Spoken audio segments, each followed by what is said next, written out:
Well, greetings. Sorry for the technical um, difficulties here. I'm new at this. Um, no viewers right now. I'll go ahead and record some brief comments. I'm wearing my Navy Frogman beret and my Hoosier battle dress shirt. Have a Navy patch on here and the Dudes Abide and the American flag. I served 10 plus years in the U.S. Armed Forces and with some allies such as Germany and South Korea, Great Britain, Israel. I'd like to talk about the yellow vests or the yellow jacket movement in Europe and the protests in Belgium, France, and I think they're in Italy and other places. I haven't been keeping abreast of it. I find it quite disturbing. I think that they are misguided and even worse, wicked and evil that they are doing this. We are at the end of the fossil fuel age. If you go back to 1957, the longest serving member of the U.S. Armed Forces in history, two-time winner of the Congressional Gold Medal, Master Engineer, Full Admiral Rickover, who's credited with the building of the Nautilus nuclear submarine and the first high-pressure nuclear reactor to generate electricity, gave a speech that was very prescient, warning us way back in 1957 on our dependence on fossil fuels and the need to immediately begin transitioning away from fossil fuels. We did not. We increased our dependency on fossil fuels. We built a highway network here in North America, which was literally built of crude oil distillates. One of them is called asphalt, and concrete requires smelting with usually natural gas at very high temperatures to create the cement and concrete. Excuse me, I have a little bit of a cold.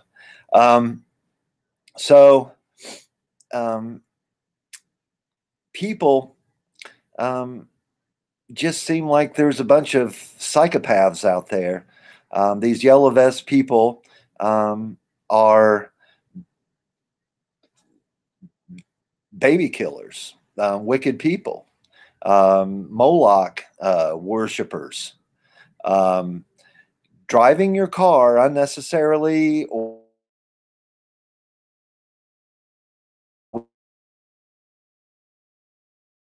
engine frivolously. You're putting sulfur dioxide, nitrogen dioxide, ozone O3. You're putting all kinds of pollutants into the air, and there's additives added to things like jet fuel and lawnmowers, chainsaws that are not even regulated. And no one really goes and checks what goes into the gasoline, what goes into fertilizers, what goes into pesticides. They done tests in potato fields such as Idaho and found that they were dumping toxic chemicals into pesticides, herbicides, fungicides, and so forth in massive quantities instead of because no one checks to see, what's chemically actually in the fungicide. If you're buying a processed food at your Giganto supermarket, you don't really know what the ingredients actually are. I mean, there's no really government independent agency on your behalf that checks that your cereal has those ingredients, or what they've sprayed on your cold cuts. You're just hoping that it's not too bad. So we are at the end of the fossil fuel age. And I've done videos that have been pretty comprehensive. I've covered the decline of fossil fuels. Now, you need to get an energy return of at least 15 to 1. So if you need to get a 15 barrels equivalent of energy, which is 42. This is for English old time imperial units. A gallon is a barrel, 42 gallons in a barrel of fuel. Okay. And there's approximately 4 liters in a gallon. That's not exactly accurate. I'd have to look it up. So that's a huge amount. It's like 28,000 man hours of a healthy young man pedaling on an exercise bike. 28,000 hours in 1 barrel of oil. The average American worker uses the equivalent of 240 plus energy slaves working in an office or driving a 18-wheeler semi-tractor trailer truck. A pilot. I went to 2 military academies, one called Culver in northern Indiana, the other the Virginia Military Institute, where George Cartlett Marshall, the highest ranking uniformed military officer and chief strategist during the Second World War, he's also credited with the Marshall Plan, and was a globe-trotting diplomat. So, I went to elite schools, had excellent public school education at Pike Township. And back when they had Depression-era teachers, when it was very competitive and highly sought to be a middle school, high school teachers, and they were, near retirement at that time. So if you made an effort and listened to what they had to say, I had some really wise teachers. And I earned my pilot's license in high school, as well as my driver's license. I was driving boats and ships, as my family had a pretty large motor yacht that could sleep like 20 people with a full kitchen, and bigger than most people's homes. I drove as a child on the high seas. I've been skipper of a Special Forces patrol boat for shallow water riverine warfare. I've been a skipper of a military vessel. I've flown airplanes. I've scuba dived all over the world. Been a professional surfer. Been a world caliber, top 100 in the world track athlete. Studied with some, top 100 of the world, Indiana University, studying mathematics with brilliant people from all over the world, and with professors that graduated from Harvard and MIT and the top universities from Europe and Japan, and pretty much all the top few universities in the world. Have family members who've graduated from places like Oxford and Harvard and Stanford and all these, cliche kind of places. And my family founded a lot of the institutions, like the public school system, Harvard University, our judicial system here in the United States. My family founded the Freemasons and the Knights Templar, and go way back and can trace it back. And I'm descended from the Count of Brittany and the Count of, or the Duke of Normandy, and Scottish lairds and all that kind of stuff. And it was, I've been a Grand Master Knight of Malta, a secret society, kind of a quasi-secret society of the Roman Catholic Church, and knighted by the Pope for charity work, and that gave me an entree or a business card type, to a whole society, a network of people, and had met presidents and CEOs and billionaires, and been on the yachts and in the boardrooms and in the penthouses and on the big estates, and having tea and drinking whiskey with movie stars and superstar athletes, and played catch with current Super Bowl champion quarterbacks, and danced with supermodels and discos, multimillionaire paid a year supermodels, and such. I've had an incredible life, being the 13th Bradford. I'm descended from the first successful governor of a European colonists in North America. He was kind of a special forces commando as well, who embedded himself with the Native American tribes there in Massachusetts, and then thousands more pilgrims came from the Netherlands and colonized North America and built its institutions. So these yellow vest people are consumerists. My ancestors called them materialists, which I think is confusing, because I'm a materialist in that I believe in subatomic particles and energy are at the foundation of reality. Everything is just vibrating energy that we perceive as matter at this scale. And so I am a materialist, but I'm not a consumer, in that as a Knight of Malta, I am a literal warrior monk. I took a vow of poverty, and I only steward over money or assets for others, and don't really own anything myself. I put everything in trusts, for my children and for charity purposes.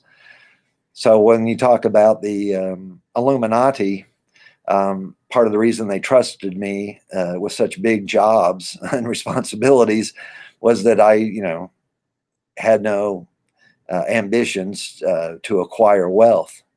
So the people at the pinnacle of the pyramid of power trusted me to counsel them, and because of my education and military service and all my charity work, building a network of soup kitchens and providing for the poor and the homeless people and the weaker members of society. So even though they kind of knew I was Jewish, they did, I cooperated with the Christians and anyone of goodwill try to make this world a better place. These yellow jacket people or vest people, and all these alt media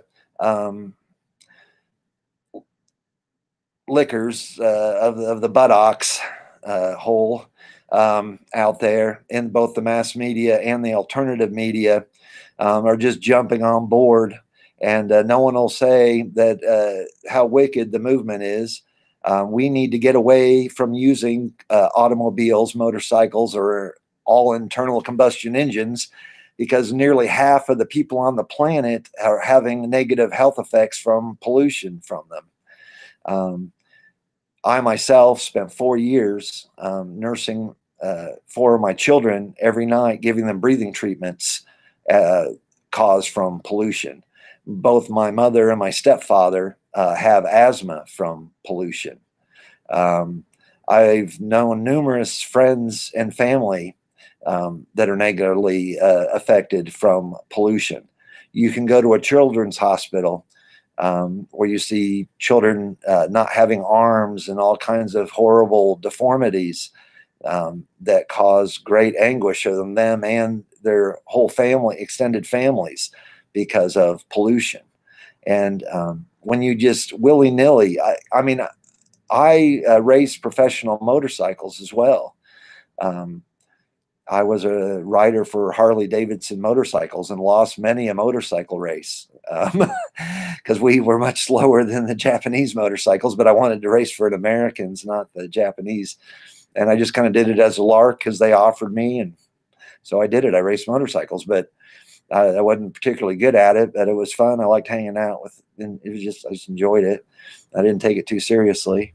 Um, it, and I created a lot of pollution. And motorcycles are horribly polluting. And I water skied and was in water skiing contests and did flips on water skis and things and twists and all that, and jumped off of ramps and had a great time. But at that time, I wasn't aware of the negative, horrific causes that and how I was harming people. That was just, I went to the Indianapolis 500 and watched people wreck and other racing events and watch people be killed and maimed, including in the audience from accidents. It was barbaric, but that's the way I was raised. And just like if I was raised in Rome or I was raised in Aztec, where human sacrifices and gladiator games were the norm in slavery, I probably, would have gone along with that because that's the way my parents and grandparents would have taught me. And that was the norm, the mores there. But, as I, became educated and traveled, circumnavigated the world and went to every continent and met people of every color and creed, I learned that pollution, I became aware. And once you become aware of the pollution and how you're harming people, you're causing women to have miscarriages and to have underweight, deformed children, then now I ride my bicycle and only use internal combustion engines in emergency type situations. Let's say I like to get to a doctor's appointment because there's just no other way to get there. There's no public transportation. So you have to take and if you have somebody, I guess if I had a rickshaw bicycle type thing and I could pedal them there, I would, but I don't have one. And I probably should get one actually. But so, we all need to reduce our pollution footprint because, we're destroying 60% of vertebrate life or more of animal life has died. That's birds, frogs, anything that has a vertebrae. If I go out and look at the streams, there's hardly no minnows and frogs anymore. If you do drive something with a windshield on it, there's hardly no bugs splattered on the windshields compared to when I was a child. If you go swimming in the Everglades, that used to be so many fish, you'd almost feel like you could walk on the fish in Florida, and they're not there anymore. The wildlife has been so diminished just in my 54 years.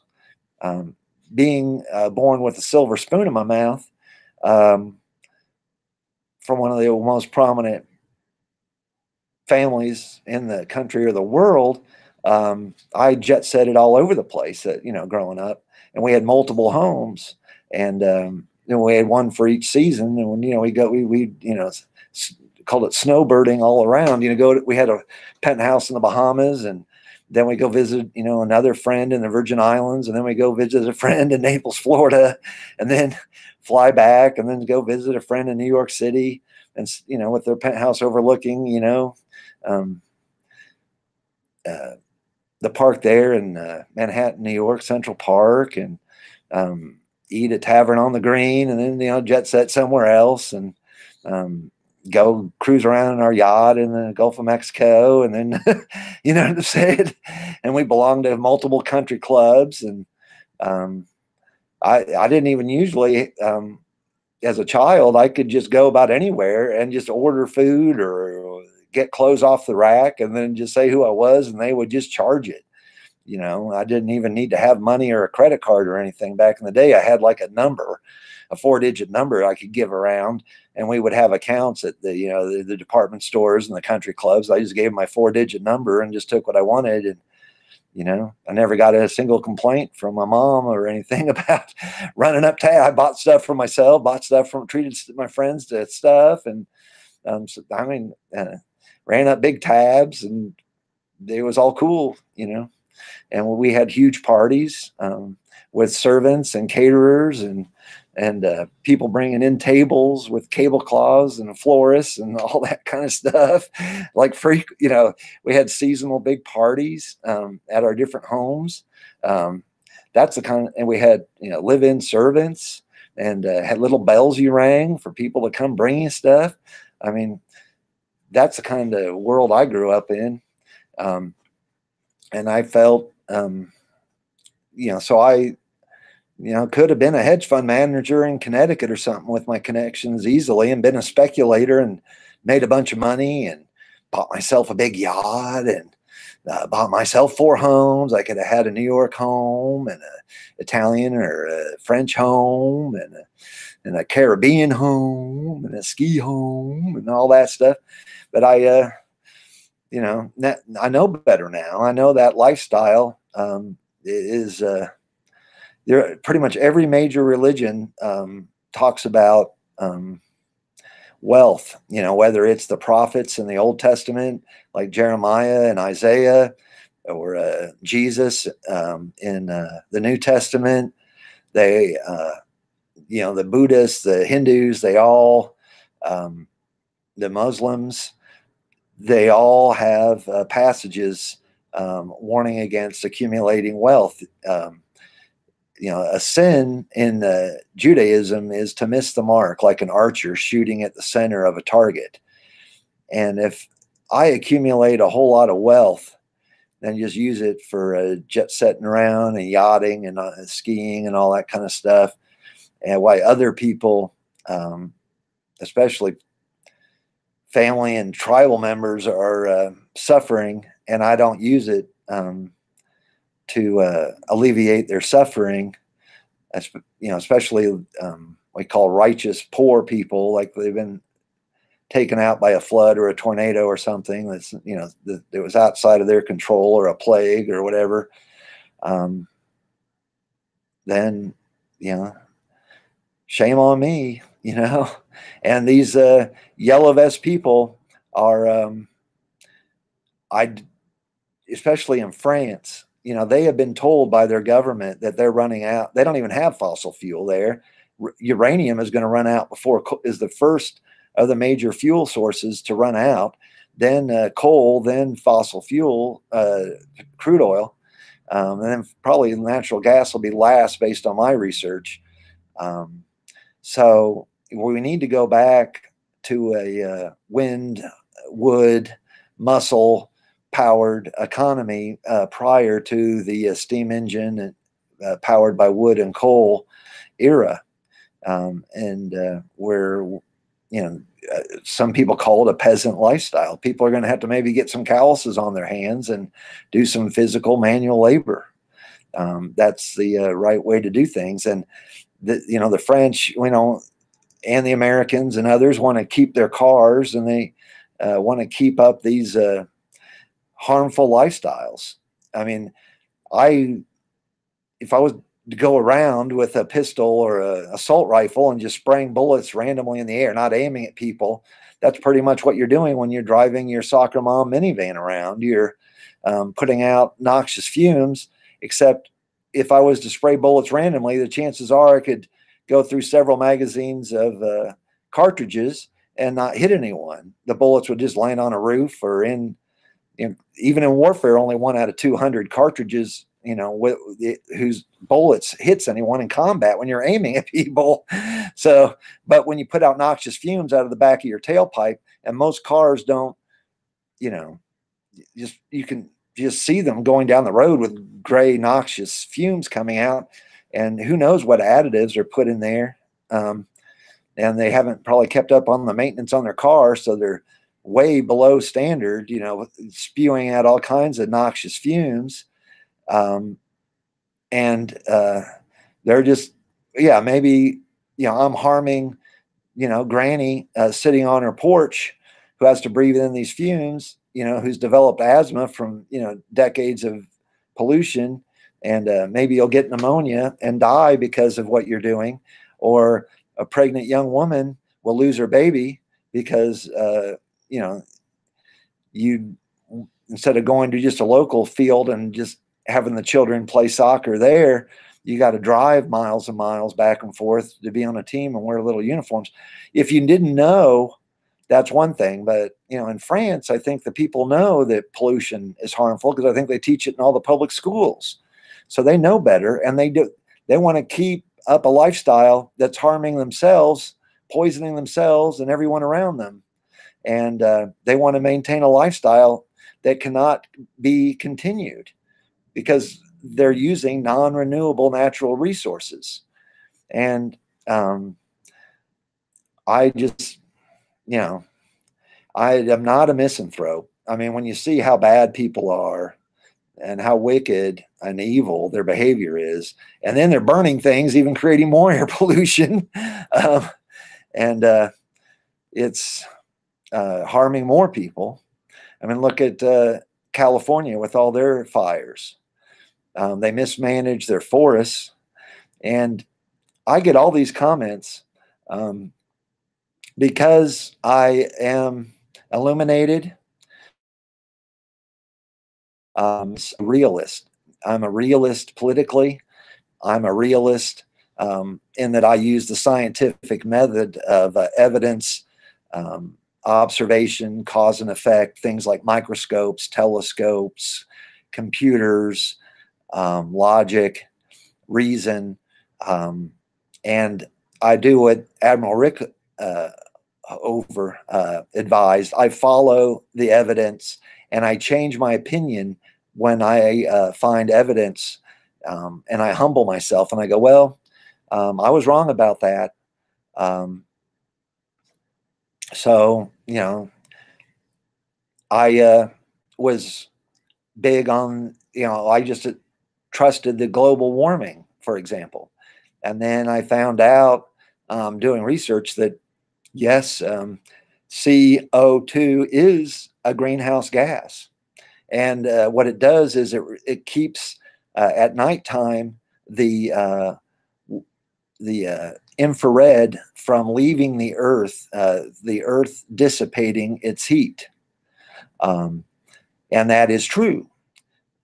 Then I found some research that was politically incorrect on the sun's and the Earth's electromagnetic fields weakening, allowing the huge amount of matter that it's ejected from the sun and the stars and solar wind, and how all that coming in creates more clouds and causes more volcanic activity. And it had a much higher correlation to the changes of the climate. And the climate changes anyway naturally, and we're at the end of a warm period. We're in a ice age. This is an interglacial period, and regardless of how much CO2, I mean, we can only put so much into the air, then it will be reabsorbed over a few hundred years by the plants, and then we'll be in an ice age again. So we have all these billions of people, and we're going to have to deal with going into a new climate because the climate has always changed. The castles of England, for example, are in different locations. The sea levels have been, just in the last few thousand years, much higher and lower over the centuries. They've risen and fallen, without man putting, CO2 and sulfur dioxide and everything into the air. So, and the gases do affect the climate, and but they're just one component.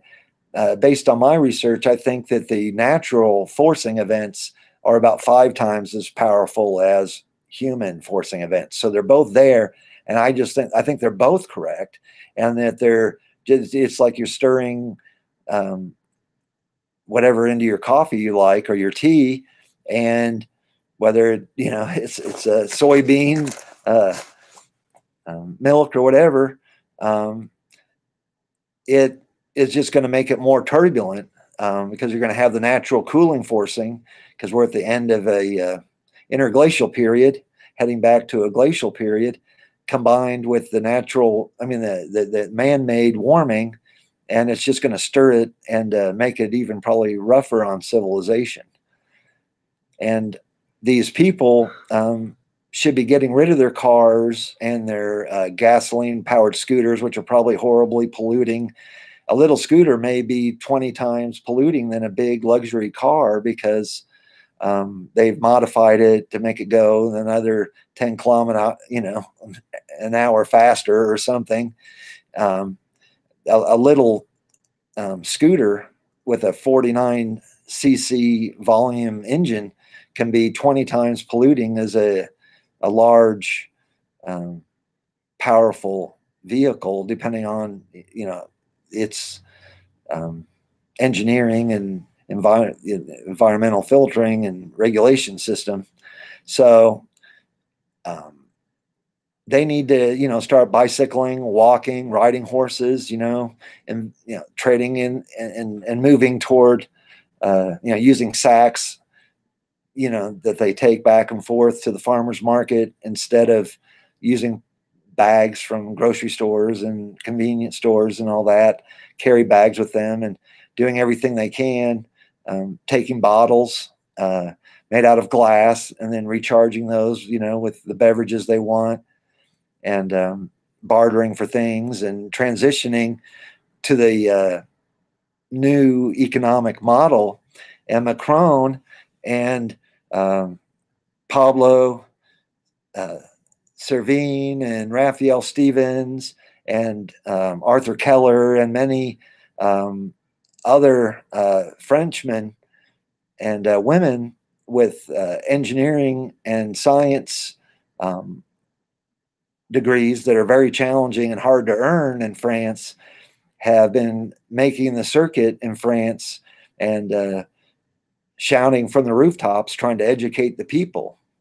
And so I don't really think that they can't plead ignorance. They are like willingly being irrational and unreasonable, like a child. And you take them shopping and they want something in the toy aisle, and it's not their birthday or a holiday, or they want a certain kind of candy, and you don't want to purchase it for them for their own good. and they throw a tantrum, and you have to leave your shopping and head home. They're behaving like children who want to worse. They want to maybe we didn't know 40 years ago how bad the pollution was, and there's powerful interests that try to the automobile manufacturers and the oil companies and the people who make bulldozers and crane, and all this stuff. There's so many interests, but still, in spite of them trying to block and misinform the people and bombard them with advertising, we're not that easily brainwashed and manipulated and indoctrinated, and we can reason and think and understand that this wicked civilization needs to transition to a new one, and it'll be different. People probably will be happier because you'll need your neighbor to help you. Now it's like financial independent just means you buy food from people you don't know, versus trade for the food you need by bartering with people that you do know, or you need help building your barn, or you need help with your horse, you need help with your sick child. we'll be less energy rich, but we'll be more relationship rich. We may even have lower life expectancies, but we may have more challenging, interesting lives without all the pharmaceuticals. And we might be smarter and fitter by being more active, having to do more manual labor and gardening and such. Didn't get any viewers. I'm going to go ahead and post this video. And I found in life, by being a severely dyslexic person and an athlete who was couldn't run very fast, but ended up being a world-class runner, a champion swimmer who could barely swim across the pool at the beginning. That persistence pays off. So I'm going to keep posting videos, and I'm going to keep at it. And if I can just get a few people informed and aware, and if one of them goes on to do something substantial, then it's been worth it. Thank you very much, and have a great day.